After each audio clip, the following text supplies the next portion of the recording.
मैं खुल के बात करने वाला हूँ, और अगर इसमें तुम्हारे रिलीजियस सेंटिमेंट हर्ट होते हैं तो मेरी ऐसी कोई भी वो नहीं है मानसिक भावना कि मैं किसी के भी रिलीजियस सेंटिमेंट हिट करूँ। मैं जो साइंटिफिक फैक्ट को आपके तरफ रख के अपनी बात को प्रस्तुत करना चाहता हूँ। चलो वीडियो पे अब शुरू करते हैं। इंडियन डाइट वर्ल्ड की शिटेस्ट डाइट में से एक है इंडियन डाइट। उसका रीज़न ये है कि इंडियन डाइट में हमारे वर्ल्ड का सबसे ज़्यादा इम्पॉर्टेंट ही कॉम्पोनेंट नहीं है जो डाइट में होना चाहिए, वो है protein. Protein protein protein. Gym वाले बंदों के मुंह से आपने सिर्फ प्रोटीन ही सुना होगा। उसका रीज़न ही यही है कि प्रोटीन हमारी लाइफ में उतना ही इम्पॉर्टेंट है जितना हमारी लाइफ में पानी में मिनरल्स होने चाहिए। आपने सुना है ना, आप डिस्टिल्ड वाटर नहीं पी सकते हो क्योंकि उसमें मिनरल्स नहीं होते। वैसे ही उतना ही हमारी लाइफ में प्रोटीन ज़रूरी है, या उससे भी ज़्यादा। रीज़न ये है कि प्रोटीन अब देखो, कार्बोहाइड्रेट पे आप ज़िंदा रह सकते हो कुछ टाइम तक, कुछ लिमिट तक। इंडियन डाइट पे ज़िंदा रह सकते हो आप। बात यह है कि क्या आप ज़िंदा हो, क्या सिर्फ सांस लेना ही ज़िंदगी है, क्या आपको क्वालिटी ऑफ लाइफ नहीं चाहिए, क्या आप तब भी ज़िंदा हो जब आप चलो और आपके घुटने दर्द हो बुढ़ापे के में, क्या आप तब भी ज़िंदा हो जब आपके पास 50 किलो के बोरी उठाने की दम ना बचे, या क्या आप तब भी ज़िंदा हो जब आपके पास इतनी भी स्ट्रेंथ ना हो कि आप खुद को प्रोटेक्ट कर सको। इंडियन डाइट के पे आने से पहले हम प्रोटीन की बात करते हैं। देखो, हम प्रोटीन खाने से ले सकते हैं, खाने से ही लेते हैं, और वो अमीनो एसिड में टूटता है और हमारे बॉडी में कुछ इंपॉर्टेंट काम करता है। वो इंपॉर्टेंट काम है सबसे पहले मसल बनाना, बोन हेल्थ अच्छा रखना, हार्मोनल प्रोफाइल अच्छी रखना, और ब्रेन हेल्थ पे काम करना। ये सारी, और हमारे बॉडी के जितने भी ऑर्गन्स होते हैं वो मसल से ही बनते हैं। तो मसल हेल्थ में सिर्फ आपकी फिजिक नहीं आती, आपके इंटरनल ऑर्गन्स भी आते हैं। हार्ट से लेके लीवर से लेके किडनी, सब आपके ऑर्गन उसी में आते हैं। मस्कुलर हेल्थ आपकी, क्योंकि वो भी मसल टिश्यू से ही बने होते हैं। अगर हम बात करें कि भाई प्रोटीन प्रोटीन प्रोटीन सब क्यों करते हैं, कि बिना प्रोटीन के तो मेरे पूर्वज तो जिंदा हैं, क्या आपके पूर्वज की क्वालिटी ऑफ लाइफ जिंदा वाली है, क्या आप अभी भी वैसे ही हो जैसे होना चाहिए। देखो, इंडियन डाइट को मैं बुरा नहीं कह रहा हूँ, मैं ये नहीं कह रहा हूँ कि इंडियन डाइट शिट है, क्योंकि वो शिट है। हाँ, भाई देखो, तुम्हें रिलीजन के नाम पे दाल चावल और रोटी सब्जी खिलाई जाती है। लेट मी बी ऑनेस्ट, सीधू पहले क्या होता था, पहले के टाइम पे जब हमारा रिलीजन बना था सबके घर पे 2 गाय होती थी। 2 गाय इतना सारा दूध देती थी। अब वो दूध फिकता तो था नहीं, या तो मठा पनीर बन जाता था या हम पी लेते थे, और वो प्रोटीन सोर्स होता था। तभी तो हमारे यहाँ गाय को माता माना जाता है। देखो, माता कौन होती है? माता होती है जो हमारा पालन पोषण करे, तुम्हें शक्तिशाली बनाए। गाय, हमारे यहाँ ग्रास लैंड बहुत अच्छे थे, हमारे यहाँ घास बहुत अच्छी होती है। अभी भी आप अगर अपना प्लॉट खाली छोड़ दो, और मतलब तो चलो टेम्परेचर बहुत बढ़ गया, लेकिन हल्की फुल्की बौछार हो जाए, इतनी प्यारी घास हो गई कि कुछ वो नहीं। अब वो घास को गाय खाती थी और गाय हमें दूध देती थी। घास खाई हुई गाय जो हमें दूध देती थी उसमें बहुत ज़्यादा मिनरल्स और प्रोटीन होते थे। अब जो दूध आ रहा है वो आ रहा है भूसा खाई हुई घास से, भूसा खाई हुई भैंस या गाय से, और उसमें प्रोटीन होता है। मैं ऐसा नहीं कहूँगा प्रोटीन नहीं होता, लेकिन अब वो बात नहीं रही जो पहले होती थी। दूसरी चीज़ ये थी कि पहले के लोग किसान थे, हमारे लोगों किसान थे, उन्हें मसल की इतनी ज़रूरत नहीं थी। उन्हें हल खोदना है, उतनी मसल चाहिए जो हल खोदे, लेकिन हल खोदे 2.5 घंटे तक। उनकी एंड्योरेंस ट्रेनिंग की ज़रूरत होती थी। और आप अगर किसी भी एंड्योरेंस एथलीट को देखोगे जो मैराथन खेलता है, या फिर कोई भी ऐसा स्पोर्ट जिसमें घंटों घंटों होता है, फुटबॉल, हॉकी, तो फिर अगर आप ऐसे बंदों को देखोगे तो वो ज़्यादा से ज़्यादा कार्ब्स खाते हैं। अगर आप उनसे कभी पूछना उनकी प्रैक्टिस से पहले केले 2-4, वो रीज़न यही है क्योंकि अब वो तो चलो 2 घंटे करता है, लेकिन हमारे किसान तो 8-8 घंटे करते थे, हमारे पूर्वज है ना। तो इसलिए उन्हें कार्ब पच जाते थे, उनके कार्ब सही रहते थे। अगर हम अब की बात करें तो देखो, 8 घंटे क्या, हम 80 मिनट सही से वर्कआउट नहीं करते हैं। एंड्योरेंस ट्रेनिंग के नाम पे 20 मिनट की वॉक करते हैं ना, और प्रोटीन के नाम पे आप वो शिटी दाल खाते हो जिसके 100 ग्राम में प्रोटीन होता होगा 18 ग्राम, वो भी पूरा पचता नहीं है, उसका भी आप 10 ग्राम दाल मुश्किल से खाते होगे। एक कटोरी जो आप लेते हो, नॉर्मल साइज कटोरी, उसमें शायद ही 10 ग्राम आती होगी, मुश्किल से 10 ग्राम दाल आती होगी। यानी समझ रहे हो ना आप कितना कम प्रोटीन खाते हो। अब प्रोटीन, चलो अब कह रहे हो नहीं यार मैं तो जैसे जिंदा हूँ वैसे ही रहूँगा, तो चलो मैं थोड़े से बेनिफिट्स बताए, अब थोड़े नुकसान बता देता हूँ। अगर आप प्रोटीन नहीं खाओगे, आप धीरे धीरे मसल लॉस करोगे। मे बी आप अपने 20s में वो मसल बचा के रखोगे, जो टेस्टोस्टेरोन पीक करता है, 30s में आता है आपको कुछ प्रॉब्लम शुरू होंगी। सबसे पहले प्रॉब्लम होगी आपकी लोअर बैक खराब होना, ड्यू टू हमारा बैड पोस्चर। हमारी लोअर बैक ऐसी खराब है, जैसे प्रोटीन की कमी होगी वो और ख़राब हो जाएगी। दूसरी चीज़ होगी आपका लिबिडो नेग्लिजिबल हो जाना। 40s में आते ही ड्यू टू लैक प्रोटीन आपका लिबिडो कम हो जाएगा। आप अपने परफॉर्मेंस जो कहते हैं, जैसे बेड की परफॉर्मेंस, उसमें बहुत जल्दी डाउन जाओगे सिर्फ प्रोटीन की वजह से। उसका रीज़न प्रोटीन ही होगा, क्योंकि आपकी हार्मोनल हेल्थ ख़राब हो जाएगी क्योंकि आपने प्रोटीन तो लिया ही नहीं। और तीसरी चीज़ जो होगी वो है हेयर। आप अपने 20s में अपने हेयर में डिग्रेडेशन, 20s में क्या, आप तो टीन्स में अपने हेयर में डिग्रेडेशन देखोगे। मुझे हमेशा से लगता था कि यार मेरे हेयर जो हैं वो अजीब से हैं, पतले हैं, बुरे से हैं, नुकीले से हैं। कुछ टाइम से मैंने प्रोटीन अपनी इंटेक अच्छी करी, 80-100 ग्राम करी।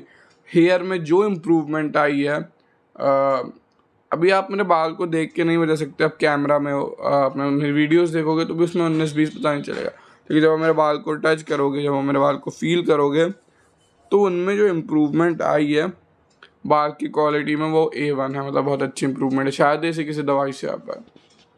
तीसरी चौथी चीज़ है स्किन, प्रोटीन कोलाजन, स्किन है ना, स्किन कोलाजन से बनती है, कोलाजन प्रोटीन से बनता है। अब तुम समझ लो, ना प्रोटीन होगी ना कोलाजन होगा, फिर स्किन वैसी हो जाएगी झुर्रीदार वाली। चौथी चीज़ होती है आपकी स्ट्रेंथ। अब देखो स्ट्रेंथ के बारे में मैं आपसे बताता हूँ, सिर्फ जिम की स्ट्रेंथ नहीं, आओ बेसिक बात करते हैं। मेरे मौसा जी उधर रहते हैं न्यूजीलैंड में, तो वहाँ वो बता रहे थे कि वहाँ उनकी पड़ोसन 50 ईयर की लेडी हैं, और वो 30 केजी के खाद के बोरे, वहाँ पे न्यूजीलैंड में आपका अपना वो होता है, मतलब आप घर से बाहर एक गार्डन वाला एरिया समझो ना जैसे होता है, उसमें हम तो वहाँ पे 30 केजी के बोरे अपने गेट से उठा के, गेट पर डिलीवरी भी आई होगी तो गेट से उठा के अंदर रख रही थी खुद, बिना किसी हेल्प के।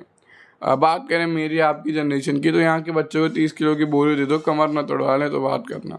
फिर वो एक बोरी ऐसे एज अ गुड गेस्चर मेरे मौसा जी के पास लेके आती है, और जब वो उसे उठा उनके गेट पे लाती हैं और थोड़े खड़ा होती हैं, उन्हें बुलाती है। जब वो बोरी उठाने के लिए जाते हैं तो उन्हें रोक देती है, अरे नहीं नहीं आप मत उठाओ, आपके लग जाएगी। तो मौसा जी बोलते हैं उसका रीज़न सिंपल ये था कि वो जो वहाँ के लोग हैं वो इंडियंस को वीक समझते हैं, और समझे भी क्यों नहीं। अपने एवरेज देखा होगा तो एवरेज इंडियन कैसे दिखता है, पतला सा मुँह, गंदा सा मुँह, गुटखा खा रहा है, पतली सी हाथ, पतला सा शरीर, ये है एवरेज इंडियन। एवरेज इंडियन की डिपिक्शन उतनी ही ख़राब है। अगर आप बात करो सबसे अगली लोगों की फिज़िकली, तो वो इंडियंस ही होंगे। अब आप कुछ एक्सेप्शन उन्हें दे सकते हो कि ये देख भाई ये बंदा तो इतनी तगड़ी फिजिक है, भाई ये बंदा कितना हैंडसम है। एवरेज की बात कर रहा हूँ, जो आपको गली मोहल्ले के बाहर अपने जो लौंडे दिखेंगे उनकी बात कर रहा हूँ। अब बात करते हैं देखो प्रोटीन के साथ टैबू की। देखो प्रोटीन लीवर, किडनी, लंग्स, फेफड़े, दिल कुछ ख़राब नहीं होगा। रीज़न, दो चीज़ पॉइंट याद रखना, आपका जितना बॉडी वेट है उसका 2x, और जितना बॉडी वेट है वो, यानी मान लो मेरा बॉडी वेट है 70, तो यानी मैं 70 ग्राम से लेके 140 ग्राम के बीच में ही प्रोटीन खाऊंगा। 70 ग्राम तब जब मैं पूरे दिन में हिलता डुलता नहीं हूँ, बस थोड़ा बहुत चलना फिरना होता है, एक्सरसाइज नहीं करता हूँ। 140 ग्राम तब जब मैं एक्सट्रीम एक्सरसाइज करता हूँ, दिन में 2-2 बार, वरना उसके बीच में कहीं पे लाया करोगे तो आपका काम बन जाएगा। दूसरी चीज़ ये है, प्रोटीन अगर आप सप्लीमेंट से ट्राई कर रहे हो तो कभी भी सस्ता सप्लीमेंट मत लेना। सस्ता मतलब जब आप मेडिकल पे जाओगे तो 1,000 रुपये का प्रोटीन मिलता है 1 किलो, वो डिब्बे में भी आता है। हमारे तो 1-1 किलो के 2-2 हज़ार के प्रोटीन के 1-1 किलो वाले वो तो पैकेट में देते हैं। तो जाओ, अगर आप प्रोटीन से नहीं ले पा रहे हो तो कोई बात नहीं, अंडे से लो और दूध से लो, लेकिन अगर प्रोटीन लेना है तो थोड़ा ठीक क्वालिटी का लो, उन कंपनीज़ का लो जिन्हें बड़े बड़े इन्फ्लुएंसर स्पॉन्सर करते हैं ना, उसमें भी उन कंपनी का लेना जो ज़्यादा इन्फ्लुएंसर स्पॉन्सर कर रहे हैं। और दूसरी चीज़ ये चेक करना कि वो कंपनी क्या पुरानी है या नहीं, और अगर पुरानी है तो फिर आप उस पर थोड़ा सा बस रिसर्च लगी तो एक बार चेक कर लेना कि वो एलिगेशंस तो नहीं लगती हैं। अगर उस पर एलिगेशन लगी तो एक बार को मामला रिस्की हो जाता है। अगली बात करते हैं सोर्स ऑफ प्रोटीन की। देखो प्रोटीन 2 तरह का होता है, कंप्लीट और इनकम्प्लीट। मैं जल्दी से साइंस बेस आता हूँ। कंप्लीट प्रोटीन वो होता है जिनमें 9 अमीनो एसिड होते हैं, प्रोटीन टूटने के बाद अमीनो एसिड में कन्वर्ट होता है। ये वाला प्रोटीन टूट के ही 9 पूरे अमीनो एसिड में होता है। ये वाला जो प्रोटीन होता है इनकम्प्लीट प्रोटीन, वो 9 में से 3, 4, 5, 6, शायद 6 तो कोई जाता ही नहीं, 5 ऐसे करके अमीनो एसिड्स में टूटता है, सब नहीं देता है। 9 अमीनो एसिड हमारे बॉडी के लिए ज़रूरी होते हैं। अमीनो एसिड आप केमिकल की तरह समझो, वो 9 केमिकल एक दूसरे से मिल के और केमिकल्स बनाते हैं जो हमारी बॉडी में पूरे ज़रूरी होते हैं हर काम के लिए। अब अगर मैं आपको अब देखो इनकम्प्लीट सोर्सेज ऑफ प्रोटीन नहीं खाने चाहिए, खाओ तो फिर उसे as a extra protein add मत करना, क्योंकि पहले बात इनका मैं बात करता हूँ उसकी, ठीक है। दूसरे कंप्लीट प्रोटीन सोर्सेज में आएंगे अपना अंडे, meat, red meat, white meat जो होता है, उसके बाद अपना एग्स, दूध के सारे प्रोडक्ट, और सोया चंक्स। वेज के लिए शायद दूध, सोया चंक्स, यही दोनों सोर्स हैं। और मतलब दूध मतलब डेयरी प्रोडक्ट है ना, दूध बोल रहा हूँ मैं, डेयरी प्रोडक्ट सारे जो दूध से बनते हैं ना, ये सब हो गया। उसके बाद फिश वगैरह वो मीट में आ गया, ठीक है। ये हो गया अपना incomplete protein sources. Incomplete protein sources की एक और बात है, इनकी बात है बायो अवेलेबिलिटी। देखो हमारी बॉडी हर प्रोटीन खाने के लिए नहीं बनी है। अगर हम देखा जाए तो इंसान ने दाल खाना अभी कुछ टाइम से ही शुरू करा है, कंपेयर करो उसे मीट से। अगर हम उसे दिन में रखें तो आप पूरे दिन से मीट खा रहे हो, लेकिन आपने कुछ टाइम पहले ही दाल खाई है, ऐसे। इसलिए दाल हमारी बॉडी में पूरे पचने के लिए कभी नहीं बनी है। तो अगर आप 100 ग्राम दाल का प्रोटीन ले रहे हो तो शायद वो 50-60 ग्राम ही आपकी बॉडी में लगेगा। और अगर देखा जाए तो वो 60 ग्राम भी इनकम्प्लीट प्रोटीन है ना, इनकम्प्लीट। वैसे भी तो 100 ग्राम दाल खाओगे तो आप शायद 18 ग्राम ही प्रोटीन मिलेगा आपको। दाल में बहुत कम प्रोटीन होता है, और 18 ग्राम प्रोटीन में से भी अगर उसका 60% कर दो तो आप शायद 14 ग्राम ही आपकी बॉडी को मिल रहा है। और अगर उस 14 ग्राम में भी देखो तो 14 ग्राम में भी वो कंप्लीट अमीनो एसिड है ही नहीं। तो मतलब वो दाल हो गया आपका, और क्या खाते हो द प्रोटीन का, दाल ही कहते हैं इंडियन लोग मोस्टली। दाल वगैरह वर्स्ट प्रोटीन सोर्स है। वर्स्ट मतलब अगर आपके कुछ भी नहीं है कंप्लीट करने के लिए तो ही दाल से प्रोटीन इंटेक कंप्लीट करना। कुछ भी नहीं है अगर कंप्लीट करने के लिए। दाल बनाने के अच्छे फ़ायदे, दाल एक बहुत अच्छा, दाल में जब सब्जियां डल जाती है अच्छे से छौंका रख के तो वो एक अच्छा विटामिन का सोर्स है ना। सब्जियों में किसी में इतना ज़्यादा प्रोटीन नहीं होता जिन्हें मैं कंटेंट में डालूँ भी 1-2 ग्राम होगा, 2 ग्राम 100 ग्राम में, तो उसका क्या करना। इसलिए अगर आप वेजिटेरियन हो तो अपने डाइट में सोया चंक्स ऐड करो। सोया 50 से 100 ग्राम खा सकते हो, मुझे कुछ नहीं हुआ, आपको भी कुछ नहीं होगा। उसके बाद दूध तो, पनीर तो जितना आपकी बॉडी पचा ले खा सकते हो, आपकी मर्जी है। देखो अब बात करते हैं थोड़ी सी डेप्थ की। देखो अभी आपका गोल नंबर 1 होना चाहिए अपनी बॉडी का प्रोटीन इंटेक पूरा करना।